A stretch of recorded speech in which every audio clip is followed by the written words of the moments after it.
মাননীয় সংসদ সদস্য জনাব ফজলুর রহমান, তিনি আবার বলেছেন যে মাননীয় রাষ্ট্রপতি, আপনার ভাষণের জন্য ধন্যবাদ, অন্তত একটা বিষয় যে আপনার ভাষণের সময় এই সংসদে কোনো রাজাকার, আলবদর, মুক্তিযুদ্ধ বিরোধী শক্তি ছিল না, এই জন্য আপনাকে অনেক অনেক ধন্যবাদ। আর অন্যদিকে যা দেখলাম, মনে হলো সব আসমান থেকে ফেরেশতা নেমে এসছে, ধবধবে সাদা পোশাক, মাথায় টুপি, অনেকে সফেদ দাড়ি, সম্ভবত এদের অনেকের শরীরে আতর মাখানো ছিল, সৌদি আরবের আতর মাখানো ছিল। ফলে সেই যে দৃশ্য, কন্ট্রাস্ট, একদিকে বিএনপির যারা লোকজন ছিলেন তাদের স্যুট টাই কোট প্যান্ট পরা, তার অন্যদিকে দেখা গেল যে এমন পোশাক, এটাকে আপনি আফগানিস্তানের তালেবানদের সাথে মিলাতে পারবেন না, পাকিস্তানের সাথে মিলাতে পারবেন না, কাবলিওয়ালা এরকম পোশাকও না, আবার সৌদি আরবের খুল্লাম টাইপের ওইরকমও না।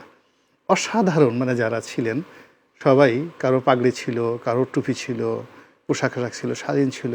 এবং তারা যখন, মানে ভালো লাগলো যে জাতীয় সঙ্গীত যখন বাজছিল, দীর্ঘদিন যাবত তারা মনে করছিল এই গান বাজনা হারাম, গান বাজনা হারাম, তো সেটা জাতীয় সঙ্গীত হোক আর যাকে যে হোক না কেন। তো সেই ক্ষেত্রে যখন জাতীয় সঙ্গীত বাজলো, বিএনপি সবাই দাঁড়িয়ে গেলেন, কিন্তু প্রতিপক্ষ যারা আছে তারা দাঁড়ালেন না।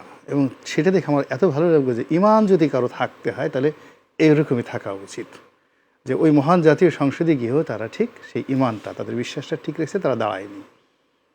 এরপরে তরুণ সংসদ সদস্য হাসনাত আবদুল্লাহ, তার নির্দেশে মূলত এখন মানে জিনিস হলে কি যে জিনিসটা কেমন হয়ে গেছে, এখন কে কারে যে নির্দেশ দেয় বলা যায় না। তো যখন হাসনাত আবদুল্লাহ সাহেব নির্দেশ দিলেন, মাননীয় সংসদ সদস্য অথবা বকা দিলেন অথবা ধমক দিলেন, তখন এই যে যারা ইমানি জোশে এতক্ষণ বসেছিলেন তারা হুট করে দাঁড়িয়ে গেলেন। এটাও খুব ভালো লাগছে যে এত দ্রুত সিদ্ধান্ত যারা পরিবর্তন করতে পারে তাদের দ্বারা এই দেশের অনেক উন্নয়ন হবে।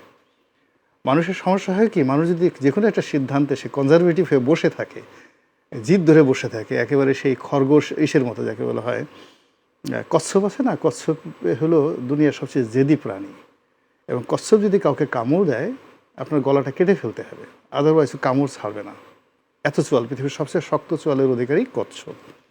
তো মানুষের মধ্যে যারা একটা সিদ্ধান্ত নিয়ে বসে থাকে এদেরকে বলা হয় কচ্ছপ প্রকৃতির মানুষ।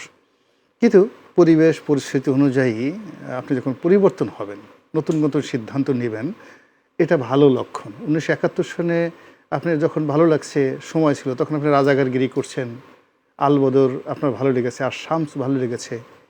পরবর্তীতে আপনার মনে হলো যে মুক্তিযোদ্ধার আত্মীয় স্বজন হলে, মুক্তিযুদ্ধের পক্ষে বললে আমাদের ভালো লাগবে, ভালো হবে।